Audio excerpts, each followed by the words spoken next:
Hey, thanks for joining me. Going through that Facebook page, and somebody was selling a bunch of comics for really cheap. And I saw this issue 100 of Avengers West Coast, 64-page anniversary blockbuster. And this issue, A Death of an Avenger, with a big red foil cover. And I got it for like, I don't know, it was like $2 or something like that. And just for something different and content for the channel, I wanted to pick it up. I think I read, it's been a minute. I did some research on this when I got this book, but I've had this book for like 2 or 3 weeks now. I did a Google search, and I think it said that the next issue, Avengers West Coast, was canceled. I mean, it says issue 100, so they went 100 issues. Like, that's not nothing. But it was canceled very shortly after this. And one of the things I wanted to, like, point out that I thought was kind of interesting is like the use of a foil cover. I mean, look at that. Look at that shiny thing. In theory, that's awesome, but I think in practicality, it actually kind of sucks. You can't really see anything. Like, it's embossed. Like, this is all raised, right? Is that the proper term where it's raised up like that? You can, you could feel these things. It's raised up. And it's shiny and it's Mephisto, so it's red, so that's kind of interesting, but I don't think it works. A gimmick cover that worked really well, I talked recently about this one, and I can't get over how much, oh man, got something on the cover. I'll pull it right out. But, like, this is a version of a foil cover being perfect. And look, it's the Silver Surfer. So, like, you can see my reflection. Like, there's my head, there's my camera, there's my room. It's like mirror finish almost. Silver Surfer, the logo, the 50th issue, the corner box. This is the perfect example of how to use that foil in a perfect way. I don't think this works at all. It's hard to see what it is. Like, if it's sitting back a ways from you on a shelf, you kind of can't tell what's going on. So I applaud them for trying. I mean, it's a $4 comic from in the 90s, so that's a lot of money. I just don't think it works. But, I gave a fair shot at trying to read this thing, and I got the basic gist of it. But, I mean, this is 93. What is happening in 1993? The X-Men are just exploding everywhere. Image Comics is taking off and becoming this major thing with dynamic art, dynamic coloring, and it's the new thing. And this book just feels like old school writers writing old school comics, honoring old school traditions. And it's these books in real time. But the only thing I, use as evidence to suggest that it wasn't connecting is because it was canceled almost immediately after this. And when there's better paper, like I talk often how this newsprint looks good. I'm not saying the newsprint is bad. I talk often about how newsprint looks fantastic. But you'd think that at the time when there's glossy paper and beautiful computer coloring and just a whole shift in the comics kind of market of what's interesting and selling, this shit feels so old school in its presentation. I'm like, I don't know how it worked. And the writer, Roy Thomas, I know the name. I don't know exactly what he's done. I feel like that's a name that's been around for a long time and has done a lot of stuff. And there's going to be a lot of people in the comments saying Roy Thomas did a lot of amazing shit. I'm not saying he didn't at all. I'm just saying this thing reads like such cheesy, silly, old school comics. I had a hard time getting through it. And this is at a time when there's some dynamic, interesting new stuff going on. So it's just a matter of personal opinion. I do get it. David Ross Penciler, it's a name I'm vaguely familiar with.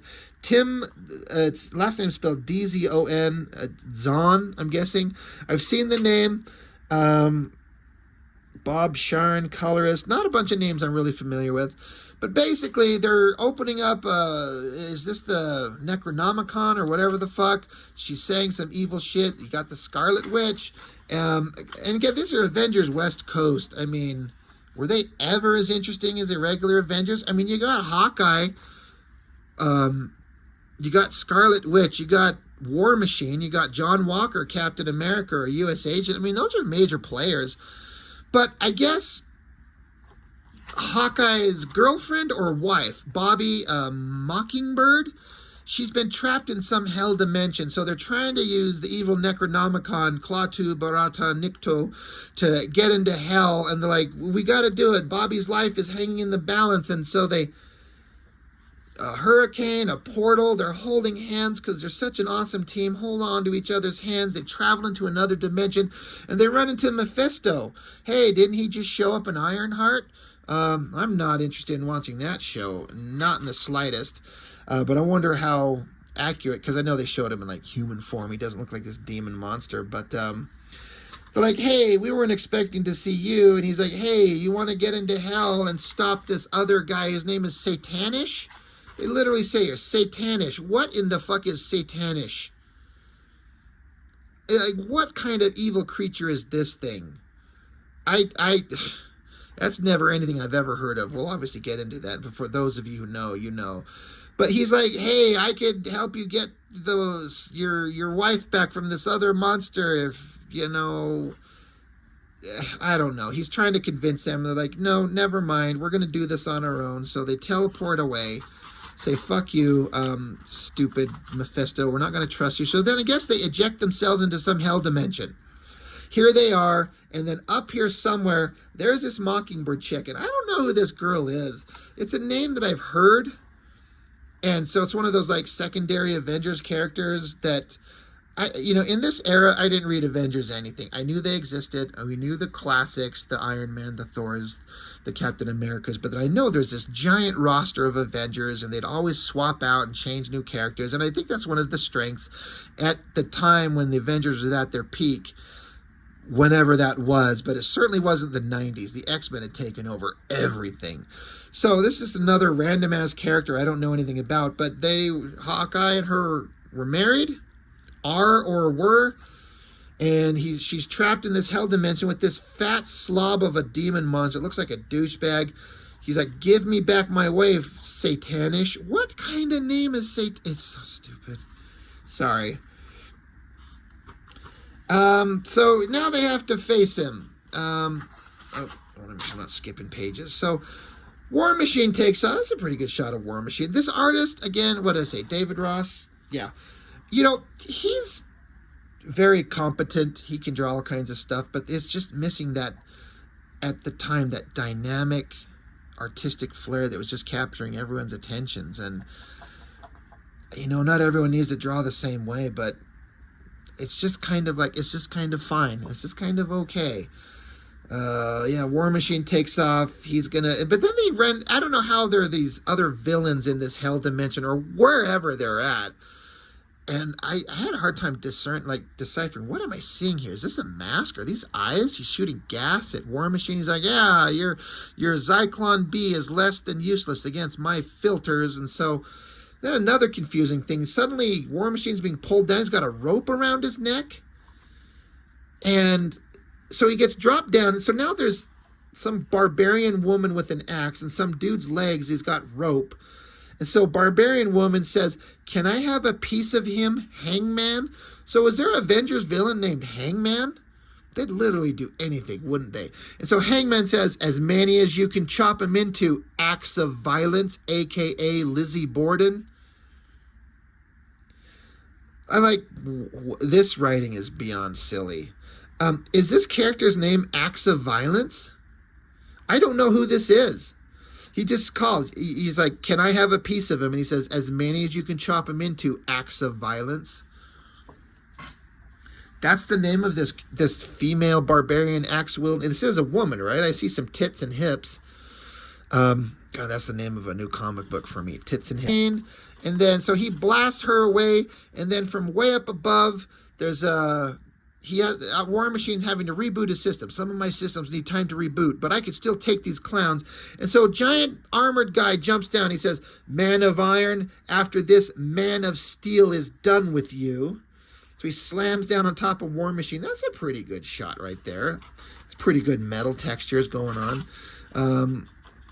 He says, You will curse the day you were born for the reincarnation of a Soviet dictator, cold steel. You throw a mean hook. This dialogue is so old school cheesy. Like, I know this entertained kids in the 60s and the 70s, but it reads as so silly. But this is 48-year-old me in 2025, and the era it's a whole different era. But these guys, it's just, the dialogue is so cheesy. But again, they're going through Hell Dimension. They're fighting. They're trapped in a wall. They blow a hole through the wall, but it starts reforming almost immediately. It traps U.S. Agent, so his hand is sticking out one side and his shield is there. So she tries to pull his shield out. U.S. Agent is trapped. Back and forth. They keep getting gassed by someone. Is it that stupid bad guy with the gas? He was shooting War Machine. She has to duck out from under it. Now she's got acts of violence and cold steel and whoever this girl is and whatever. Why are all these people? Where are they? Again, is this a Hell Dimension? She gets her foot caught by Hangman and it drops her to her feet, or drops her off her feet onto her face. Yeah, it's just, you know, I get the premise. They're trying to rescue their friend. It's in another dimension. They're going to risk everything and sacrifice everything if possible or necessary to save their friend. And then another fighting villains. This goddamn guy keeps shooting gas on people. It's just gas everywhere. It's Zyklon's poison gas. It's dissipating. Jesus Christ. And now you got this Satanish. Look at this fat, stupid demon from hell. He's almost as dumb looking as someone from Spawn. But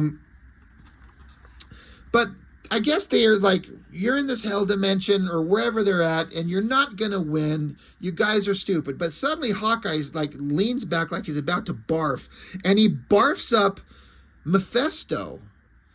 And he's like, hey, he basically used Hawkeye's weakness, his momentary lapse in judgment, for his desire to rescue his wife, gave Mephisto an opportunity to possess his body and hide himself inside of Hawkeye. He says, I tempted the bowman. He wanted to give in to save his wife. That was enough for me, unnoticed, to enter his heart. So I guess the idea is now Mephisto's here and he can take on this fat dumbass. Wanda's going to do something to him, so he casts them away and encases them in stone, I guess. So we get a big splash page of Mephisto with his evil hands, and he's talking about, I'm going to bind your souls, and I'm evil, and I'm going to stop you all. But Satanish, with a literal monster face in his gut, they're fighting. This is just all kind of silly to me. Again, I'm sorry. If you read this book, it is part of your childhood and you love it and you're yelling at me because I don't get it. It's just, I didn't grow up with this, so it's not burned into my brain. It has no emotional core. So again, 48-year-old me looking at it is like, this sucks. And I'm sorry, like, I respect the artist, I respect the era, I get what they were trying to do, but this is nothing I could ever bring myself to flip through and read ever again. And I seem to get this vibe that Avengers West Coast was never really looked on with much fondness. But again, it made it to at least 100 issues, so, I mean, that's not nothing, right? Was there also a book of Great Lakes Avengers? Is that a thing? Like, some of the secondary and third-rate characters, I don't know.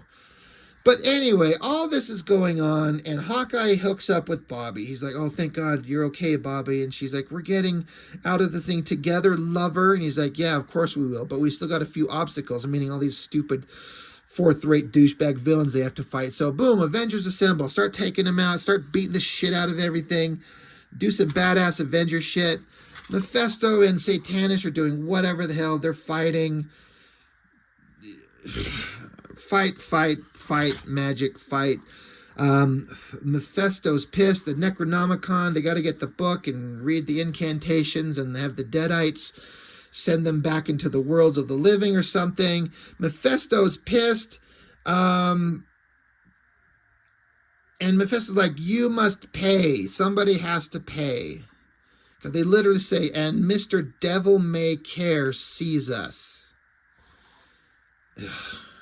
So they're running towards the portal that the Necronomicon opened up, and they're all leaping through. Wanda shoved them all through, and so she ends up stuck back because she's, you know, the one conjuring the spells for the Deadites. And they're like, well, wait, Wanda didn't make it. So Mockingbird's like, I'm going to go and rescue her. I'm going to help her. Don't you dare try to stop me. And Hawkeye, of course, like, I'm not going to stop you, but I'm going with you, bitch. So they dive through there, grab Wanda, throw her back. And so we see Mockingbird looking back, and she's like, oh my God, look out. There's all these laser balls zipping by. And it's Mephisto barfing. He's literally barfing on them, and Hawkeye's like, God, that would have creamed me. And she's like, well, you can cream pie me later when we get home. He's like, oh my God, I can't wait. And he's like, well, you saved me. She's like, well, that's what I'm here for. And he says, check, lady, and I'm going to see to it that you stay right where you, and then boom, she gets shot in the back. Saving stupid Hawkeye from Mephisto's barfing lasers. She gets shot in the back, and she drops down, presumably dead, because it says on the cover, and Avengers dies. But they eject out of the space portal vagina slit thing there, and they land down, and she's like, I did what I had to save you, and she's dead. And days later, they're at a funeral, and she's gone. And I don't care, because I don't know anything about this character, because I didn't read these books. I have no connection to her story, so I'm left completely emotionless and cold. Because it's not like they're going to, like, an Avenger will die and it's like Captain America or Thor. It's like the wife of a character. Like, out of anyone to kill, I mean, like, that's who they're going to kill, right? And from what I read, I did some Googling. I think the character stayed dead for a long time. So now we're into a different story. Roy Thomas writer, Don Hudson penciler. I guess this is supposed to be Hawkeye.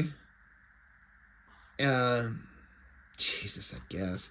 And I think it just kind of goes through some of their history. I made an effort to read the first story, and it was hard. I did not read any of these backup stories.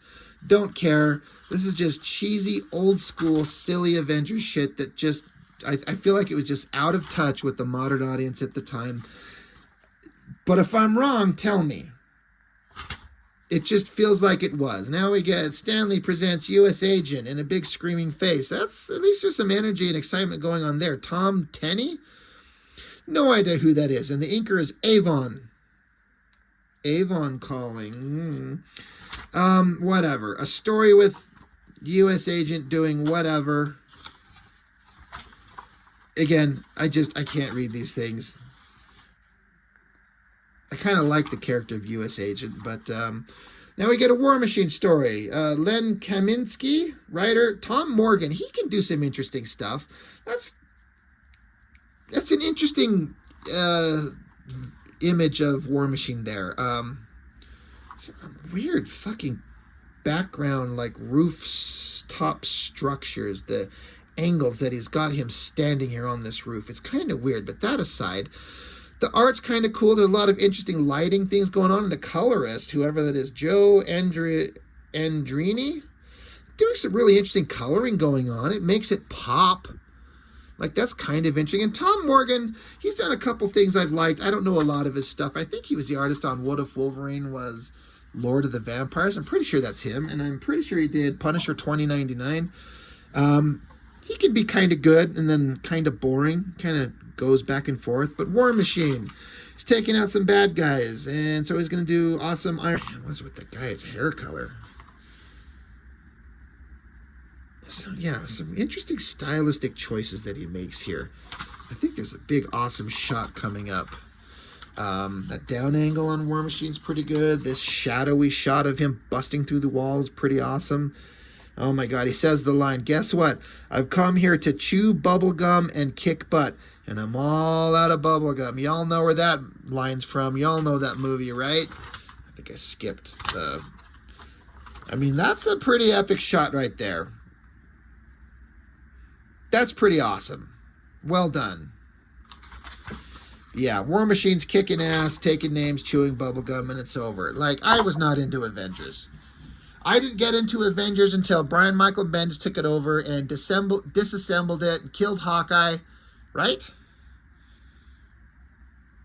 Was it Hawkeye that died? He blew up Vision, and wasn't there some third-rate nobody who wandered into Avengers mansion and blew himself up. And I'm just saying, when Bendis took over Avengers, David Finch was drawing it, suddenly I was in. And I read Avengers for years based on that, Avengers disassembled and whatever reassembled. I think that was a big catalyst in making Avengers awesome again, and led to a significant reason why the movies wanted to, why they made the Marvel Universe movies. Like, I'm not saying it influenced the choice to make the movies of those classic Marvel characters, but I feel like it had to influence it somehow. It put Avengers back in the popular face of the comics world again when Brian Michael Bendis took over. It got me reading them, and I collected for as long as he was on it. I was into it. It went through multiple storylines and all kinds of stuff, and it's some of my favorite shit. I think it was fantastic stuff. And it made me like the Avengers, and then suddenly Marvel's making movies, and it's all these characters, and now I know something about them because I've got to read big runs of them. But the old school shit, it wasn't the cool stuff to me at the time. Like I said, I was into the X-Men's and the Spider-Mans and the Punishers and the Ghost Riders, and then at this era, 93, I'm off to Image Comics, just sucking up that stuff. And this stuff is just so old school and boring by comparison. Like, it's almost a joke. But I don't know. Anybody got a good memories of this? Avengers West Coast?